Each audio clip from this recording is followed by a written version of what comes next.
Alright, so now I'm going to rotate this so that I'm pretty much centered between these two spokes. I mean, it's pretty much eyeballing this is going to be okay. I've already centered it left to right over the center of the wheel. I can't cut from the back side because, not that I'd want to, but because the spindle's going to hit my my clamp. So I'm going to come out here and go in. Now I just set my quill depth stop, so I'm just touching off on the top of that. So I'll be able to control this pretty well. Now my final depth of cut, I want a flat spot on there,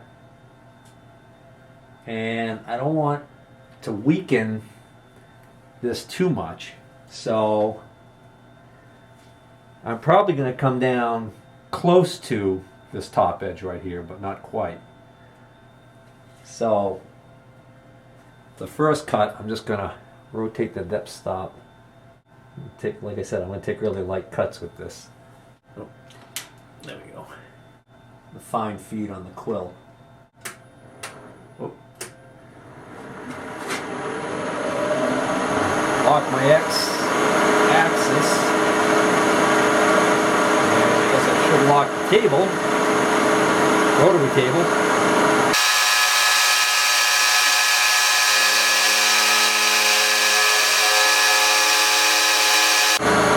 Pretty much as far as I can go before my spindle actually hits the clamp there, but I'm already more than halfway over, so I've got the full width of the cut that I wanted.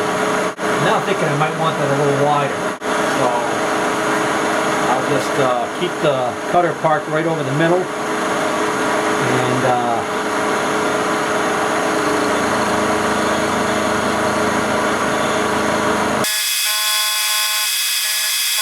it should be good enough.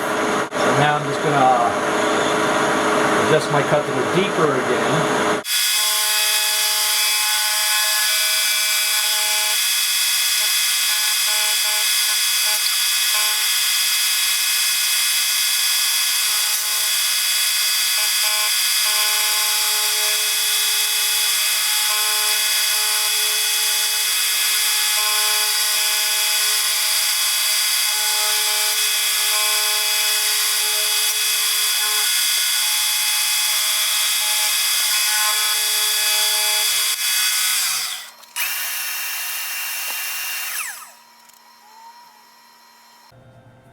I think that'll work. Alright, now I'm just going to whip the table around to this side and cut another one like that.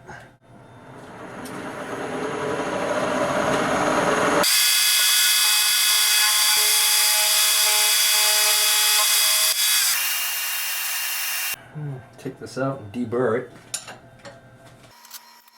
Alright, after I cleaned it up a little bit, I could see that my seat of the pants machining, as it's been called, resulted in this groove being wider than this groove. Actually, you can see where I started to go wider here and then stopped, but with all the chips and everything, I couldn't really see. You know, if I really wanted to get finicky, what I could have done is I could have notated exactly how many degrees I was rotating the table to make this wide, and then do the same thing on the other side. But the reality is, this is not going to be seen. This is going to be completely obscured in the back, okay? I'm going to end up cutting a little piece of stock like this that's going to sit back here. This is obviously too big.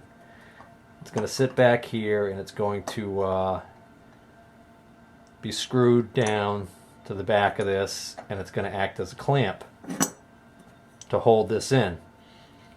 Most of the force that's going to be exerted on this handle as it's being turned is going to be a rotational force.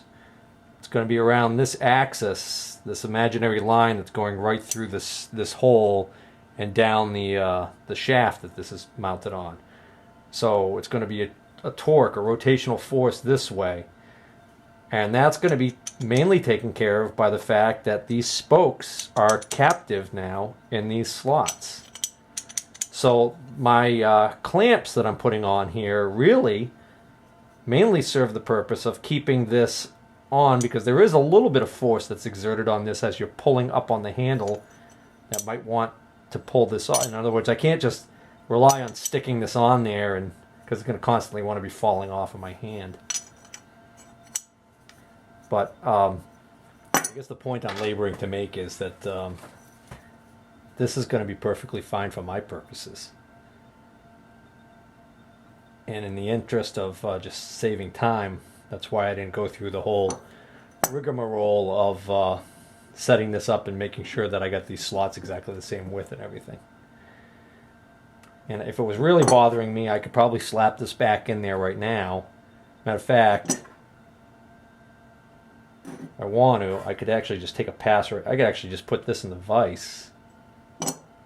Well, then the problem, to put it in the vise, I've got to clamp this in the vise, which I don't want to do because, again, this is this Zamek. I don't think I could put much clamping force on there before I run the risk of breaking one of these spokes, especially this one, because you can see this one's got a big deep hole already. There's not much meat holding this back to this any longer, because this is where it looks like where originally the pin went that the handle was on, and this hole was drilled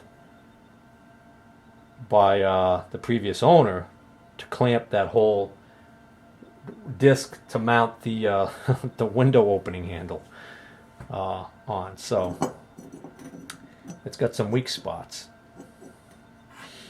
And if push came to shove and this did break completely, what I would then do is I would take this centerpiece, which has the graduations on, and I would turn this in the lathe to remove any remaining semblance of spoke on the outside here, and I would only turn it up to that point right there, okay?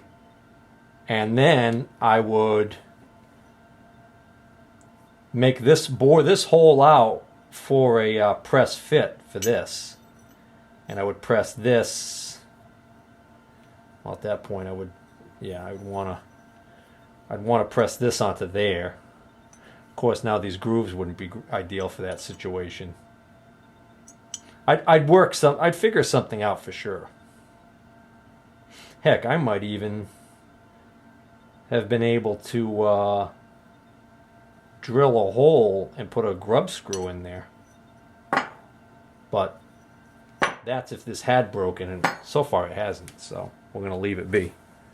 Okay, so it was bugging me that the size of those two slots I made was so different than each other, so I decided to get it at least closer by removing this little step cut that I put in here. So what I'm going to do is I've mounted this in here temporarily. It's not perfectly centered, but again, I'm not trying to make it track along the circle, although I'm already in the ballpark. So what I'm going to do is I've got my fine feed engaged, not power feed, but so that I have really fine control over this. And what I'll do is I'll run this until it just touches off.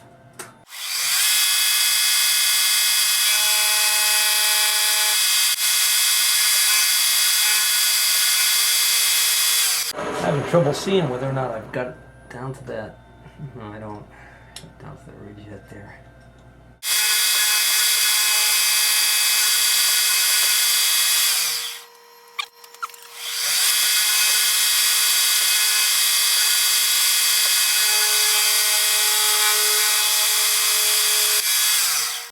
That should do it, I hope. I don't know if you could notice when I was doing that, but the force of the cutter actually cutting in there was actually rotating this whole piece. I was surprised. On top of the table. I can't do it by hand, so it wasn't that loose. That was a sharp burr on there. Alright, let me go clean this up, deburr it. All right, I have to admit I went back and cleaned it up even more. I got this side here as pretty much wide as this side here, and then the other thing I did was I made sure that the depth of cut is equal on both sides. You know, not that that was critical, but decided to do it anyways. Interesting, I actually on here where I milled is actually a spot right here. I don't know if that's going to show up on the camera, but it almost was like a void in the casting. There was something going on, some imperfection in the casting right there. But anyways, now this fits exactly the way I want it to fit. So the next step is I've got to cut myself a couple of little blocks that are going to do the clamping job. I don't think I want to use something as thick as that. I've got, yeah, this material here. I might even see what else I have in my bag of tricks. I could easily cut out a piece like that. And then the other thing, the reason why I don't want to use anything too thick is because I want to be able to see my numbers here. So if I use something too thick, it's going to partially obscure that. Although it doesn't look like, it looks like I could use something that thick. The other decision I have to make is I have to decide how I want to mount these little keepers to this piece. I could either drill and tap a hole in this little piece, drill a through hole in this, and from the front side have a screw go in with a countersunk head more than likely so it doesn't stick out proud of this. And screw into the little keepers. Now, the other way I could do it is if I didn't like the screw holes on the front here,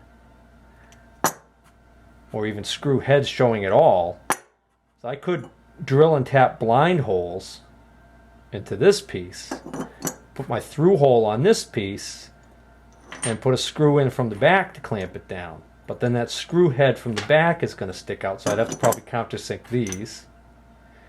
The other problem with that is I would want to, it'd be hard, once this is on the machine, it'd be hard for me to get a screwdriver in there to screw these on. So I would screw these on ahead of time, have this as an assembly, but then when I put this on the machine, I've got to get those nuts tightened, and I don't think my hole is big enough to allow for a socket to clear that. I guess I should check that now.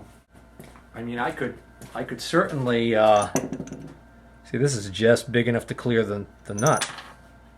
Because I used the dimension that was on the other piece, and he had designed the other piece so that this would get screwed on first, and then that whole wheel that he had made clamped on or screwed onto the wheel as it was already mounted.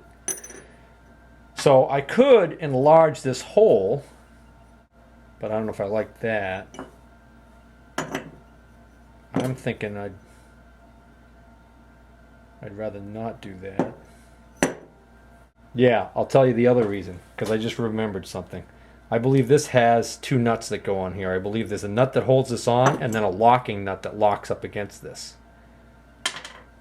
I know there's two like that on the lead screw. Am I thinking of the lead screw? Nope. There's two nuts on this too. So there's a jam nut on this. So ideally, I want to be able to get to this nut from the side to hold it, and then tighten the jam nut against it. And the only way to do that is if I really have a lot of access here to get a wrench on here to hold that one once it's tightened, and then tighten the jam nut against it with maybe a socket or another wrench. So I want to go with whatever's going to allow me to put this on, mount this first, and then mount this to this later, which would tend to be the holes through the front that thread into the pieces on the back. That's the ticket.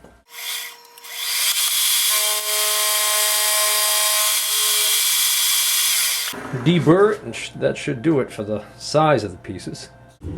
Alright, so here's my little pieces now, and all I'm going to do now is I'm going to drill through holes in the two of these, I'm going to drill blind holes in here and tap them. I did decide that I am going to screw them in from the back side because I figure what I'm going to do is I'm going to use socket head screws, and I'll be able to get an Allen wrench in behind there even when this is mounted on the lathe. So because I really kind of wanted to avoid the screw appearance from the front side. All right, so this is the cap screw size that I settled on, and 0.1875, so it's a 3/16 screw. Just as a quick aside, my Minitoyo calipers, I had mentioned when I had gotten these that the display was kind of dim unless you looked at it at an angle, and I also had a B symbol in the window here, which would indicate low battery. Well, I installed a new battery, and that took care of the problem. Now the display works nicely.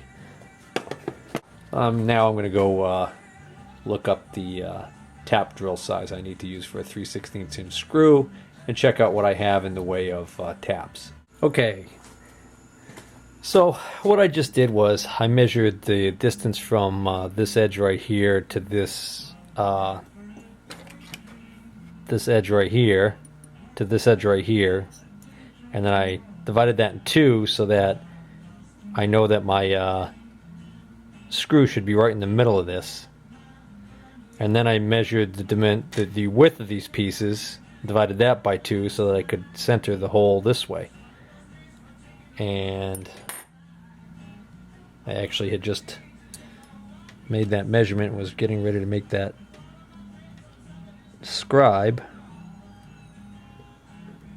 Alright, so there's 1.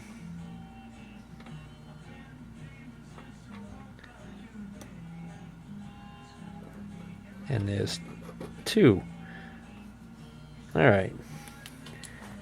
Now I'm going to center punch those. Alright, so I learned something new. Can't use a 4-flute end mill and plunge cut into aluminum.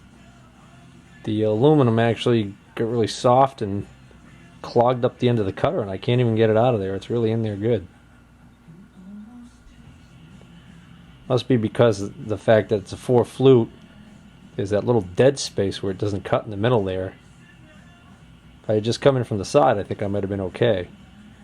But I was bringing the cutter down on top of the piece on several occasions and then starting my cut. It's clogged up good. Alright, I just used a sharp point, picked at it, and was able to get the alumina out of there and save the cutter. Okay, so I got a wiggler in there, and I got the point in my dimple, my center punch mark, and I've moved the table axis left and right, eyeballing it so it's pretty much vertical in both directions. Now what I'm going to do is I'm going to turn the mill on, but I'm going to run my VFD frequency down to 0, and I'm going to bring it up really slowly so it just starts rotating real slow.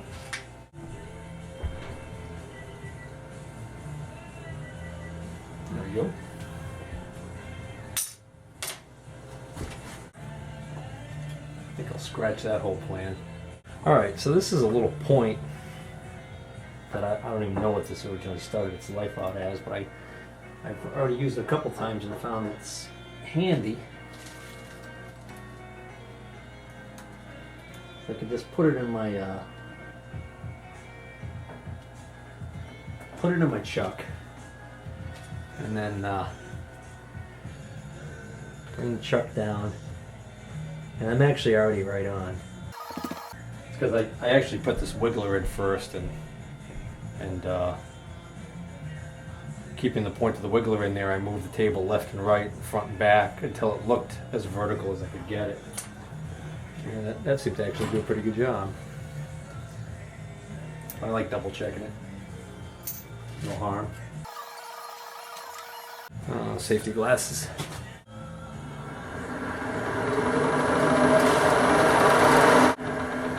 That chuck has so much run out, it's really bugging me.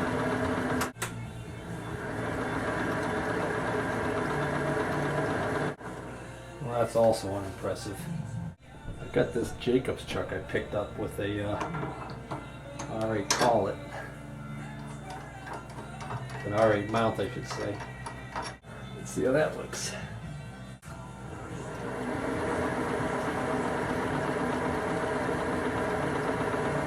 Oh, that looks dead on. That looks real good.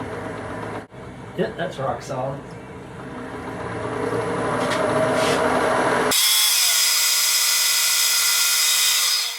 Yeah, I know, I didn't center drill.